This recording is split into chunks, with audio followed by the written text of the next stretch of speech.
Channel को subscribe खालाम बिगुर चैनल को दाजु जुदि सब्सक्राइब खालामाखैबा खोनाबाय Hey guys, welcome to my channel. If you new here, my another vlog. So guys, Prakash Basumatary YouTube channel नोंथांमोनखौ गासैखौबो फिन खेबसे बरायहरनाय थाबाय आरोना हेपि आमथिसुवा फोरबो लोगोफोर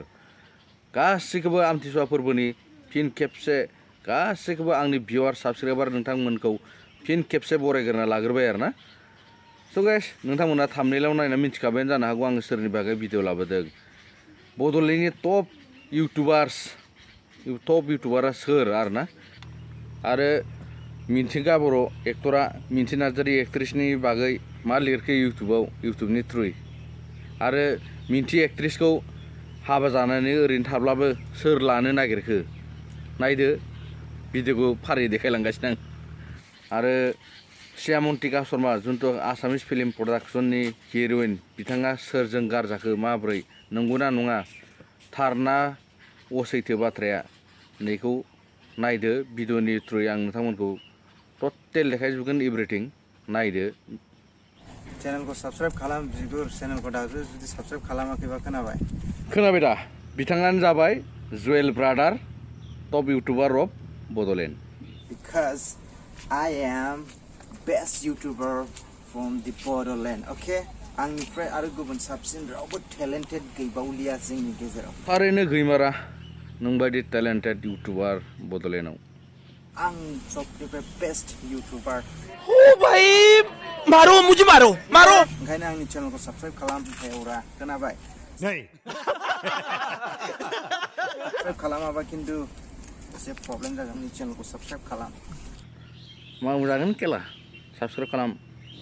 नोंसोर गोदाव सोराव चेनेलफोरखौसो सब्सक्राइब खालामलाबायो नाङा फाङा चेनेलफोरखौ सब्सक्राइब खालामलाबायो जोंफोर बायदि टेलेन्टेड मानसिफोरनि चेनेलखौ सब्सक्राइब खालामनानै लानांगौ मिथिबाय जोंफोर मा रोङा जोंफोर एभ्रिथिं रोंजोब एभ्रिथिं जों रोंजोबो जोंनाव टेलेन्टआ दोसो दङ हे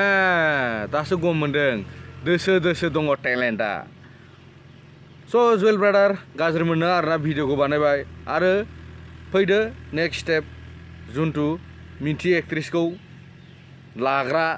मेन बसनि खाथियाव गुबै भिडिअआव बे भिडिअआव बयखौ बरायबाय स' आङो मोनसे खोथाखौ बुंनो सानदों नोंथांमोना भिडिअखौ स्किप खालामनासो नायलांबाय थादों स' बिदिबा लोगोफोर लेट्स ग' वेलकाम बेक एगेन गाइस दिनै बे आलादा ब्लगाव बयखौबो स्वागत खालामबाय स' दिनैनि ब्लगा एसे आलादा रोखोमनि जागोन कोई बात नहीं आङो मिथि बिनानावनिसिम फंनैसो खोथा बुंनो आं गोसो जागोन नालाय ओंखायनो बिनानाव लिंसै स' बिदिब्ला खोथाखौ खोनासंदो लोगोफोर खोनानो मोनदों मिथिगौ सोरबा बोरैबा माबा फैफिननायनि खोनादों दाथ' बिनि लाइफआथ' बरबाद जाबाय नङासै लोगोफोर दा बिनिखायनो आंबो बेखौलाय सोर लाबावगोन रावबोथ' लाला रावबोथ' मालायनि जाखोन्दा ओंखाम खालायखौ जाया गजब बेइज्जती है दा बिनिखायनो गाव जुदि गोसो गोरोबोब्लालाय बेजों आंजों जुलिनि खोथाखौ सानबायमोन आं दा नोंथांमोना मा बुङो सामब्रामसो थेफाफाथार ओरैनोसो आरोना जगसो दाना फैदो मेन टपिकआव मा लिरदों आरोना जेनेबा मिथिंगा बर'आ लिरदों उफ सहाय हाला जाबाय आं कमेन्टस आरो भिडिअ नायना एसे बुजिदो बयबो अननानै आं दुखुजों टेनसनजों जेबो साननो हायाखै क्लियारिफिकेसन होगोन आं साननैसोनि उनाव होनदों आरोना मिथिंगा बर'आ नै बिदि लिरदों आरोना क्लियारिफिकेसन आपडेटखौ नेना थाथ'दो बिथाङा मा होनो आरो मा माबायो स' गाइस मिथिंगा बर' नोंथां बेलाय आरो गावनि नों जुलि जाखानाय हिनजावलै नोंनि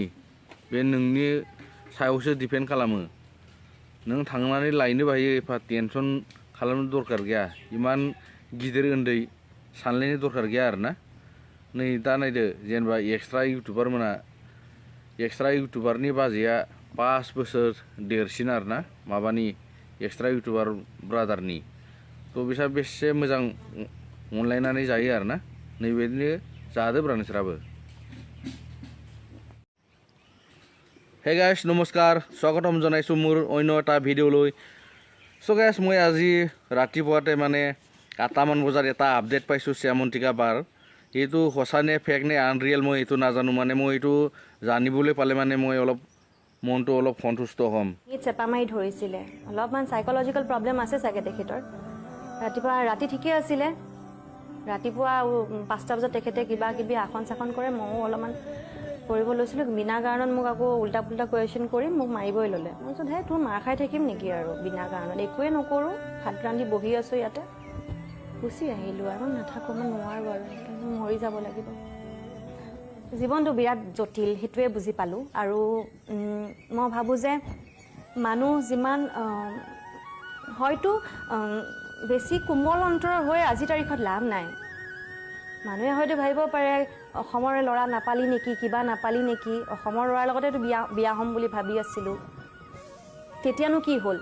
মোৰ মানে মনত বহুত আঘাত লাগি আছে মানে শ্যামন্তিকা বাক মানে তেনেকৈ দেখাৰ কাৰণে মাৰ না আমি যোনটো মানে সৰুৰ পৰাই মানে শ্যামন্তিকা বাৰ মানে এলবাম আৰু ফিল্ম চাই মানে ডাঙৰ হোৱা দীঘল হোৱা মানুহটো তাৰ কাৰণে মানে মনত অলপ আঘাত পাই আছোঁ মানে সঁচানে আনৰিয়েল মানে যোনটো তোমালোকে জানিব পাৰে নিশ্চয় মানে জানিলে মোক কমেণ্টত জনাব মানে সঁচানে ৰিয়েল নে আনৰিয়েল মানে এইটো কথাটো মই জানিব পালে মোৰ মনটো মানে সন্তুষ্ট হ'ম জনাব নিশ্চয় আশা থাকিল বন্ধু दिनैनि नैबे जुन्थु आङो आसामिस लेंगुवेजाव जुन्थु ब्लग बानायनो थांदोंना नैबे माने